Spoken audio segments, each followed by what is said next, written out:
Problem 2. We are to determine the acceleration of these bodies when they are connected over inextensible strings. In the question, we are given the coefficient of static friction. It means that frictional force is taking place in this system.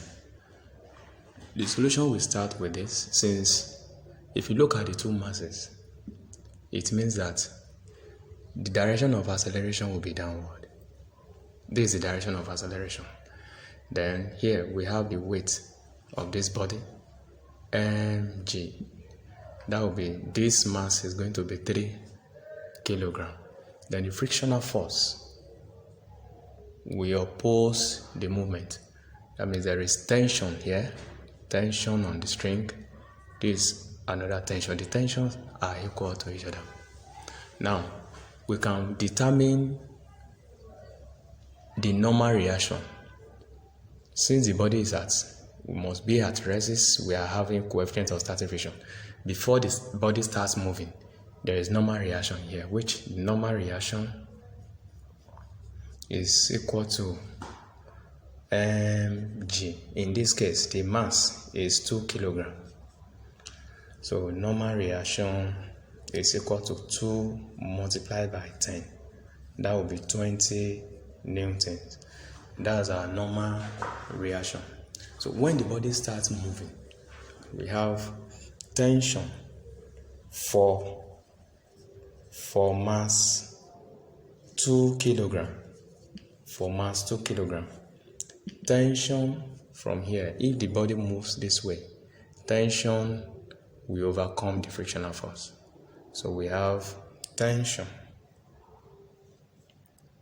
minus frictional force equals to ma. The mass is 2 kilograms. That will be tension minus frictional force equals to 2a. Before we can proceed, we need to calculate the coefficient of static friction, or calculate the frictional force. Frictional force is given as coefficient of static friction times normal reaction. So which means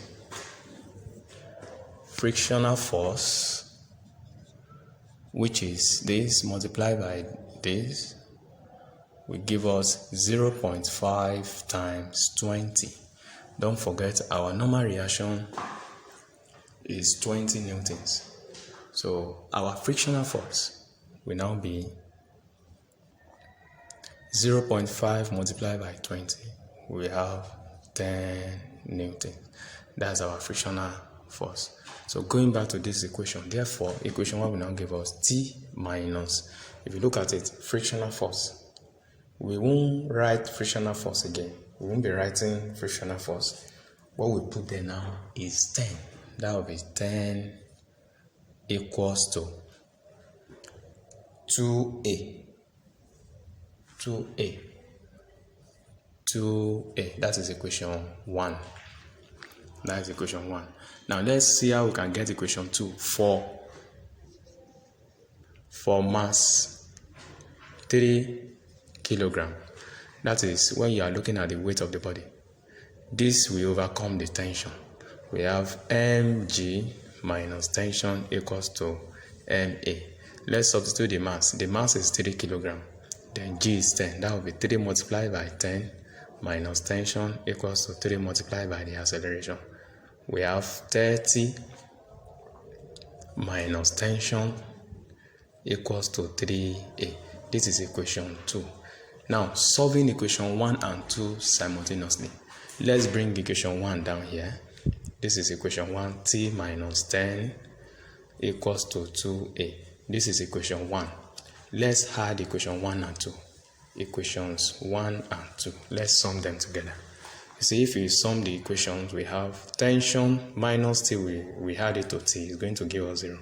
So we have 30 plus minus 10. That is going to give us 20 equals to, if we sum this together, we're going to have 5a.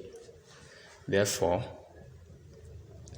acceleration equals 20/5.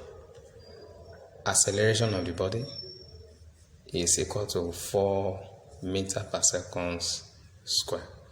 This is how we can determine the acceleration of this body when the bodies are connected over inextensible string.